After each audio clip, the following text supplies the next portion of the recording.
नमस्कार. चला, आज आपण मराठी साहित्याच्या एका अशा काळात जाऊया जो खूप महत्त्वाचा होता. म्हणजे 1920 ते 1960चा काळ. आणि हा काळ आपण समजून घेणार आहोत चरित्र आणि आत्मचरित्रांच्या माध्यमातून.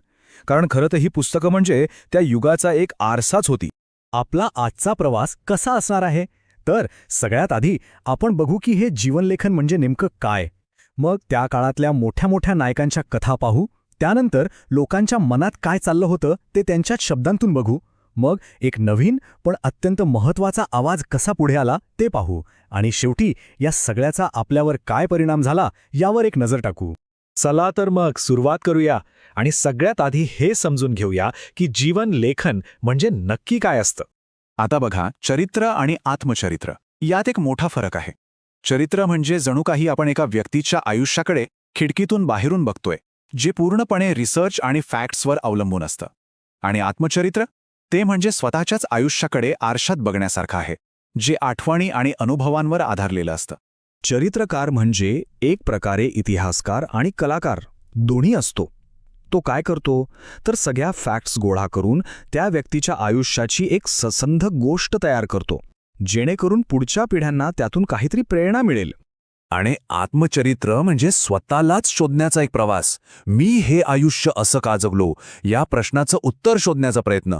पण हो, यात एक धोका असतो, तो म्हणजे केवळ स्वतःचीच तारीफ करत सुटण्याचा. ती एक मोठी जबाबदारी असते लेखकावर. बरं, आता हे कळलं की चरित्र आणि आत्मचरित्र काय असतं. आता बघूया की भारताच्या त्या मोठ्या बदलाच्या काळात महान लोकांच्या गोष्टी सांगण्यासाठी याचा वापर कसा झाला. एक गोष्ट लक्षात घ्यायला हवी, हे सगळं लिखाण एका अशा काळात होत होतं जेव्हा देश पूर्णपणे बदलत होता. 1920 साली टिळकांचं निधन झालं, मग गांधीयुग सुरू झालं, देशाला स्वातंत्र्य मिळालं आणि मग नेहरूंच्या काळात देश घडवण्याचं काम सुरू झालं. म्हणजे सगळीकडे एक मोठी उलथापालथ सुरू होती. चरित्र म्हणजे काही एकाच अँगलने सांगितलेली गोष्ट नसते.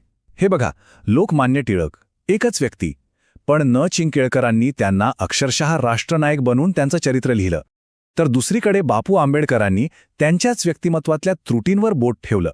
म्हणजे बघा, दृष्टिकोन किती बदलू शकतो. मग हे नायक होते तरी कोण? तर यात सगळेच होते. गांधी, नेहरू, सावरकरांसारखे राजकीय नेते होते. फडके, टागोरांसारखे मोठे साहित्यिक होते. आणि हो, आपले छत्रपती शिवाजी महाराज, संभाजी महाराजांसारखे ऐतिहासिक नायक तर होतेच होते.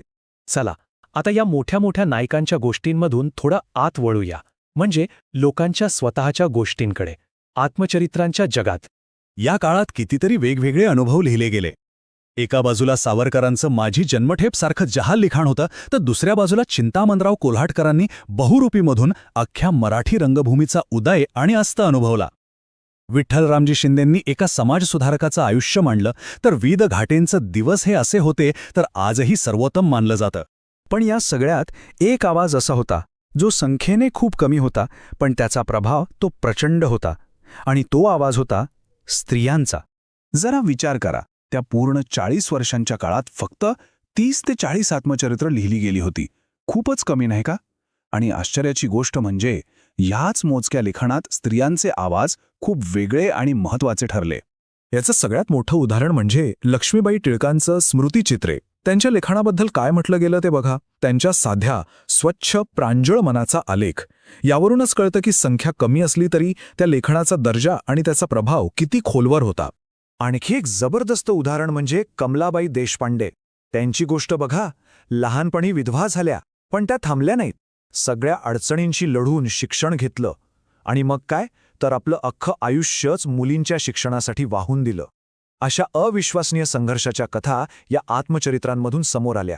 आणि असं समजू नका की ह्या स्त्रिया फक्त घरातल्या गोष्टी लिहित होत्या. अजिबात नाही.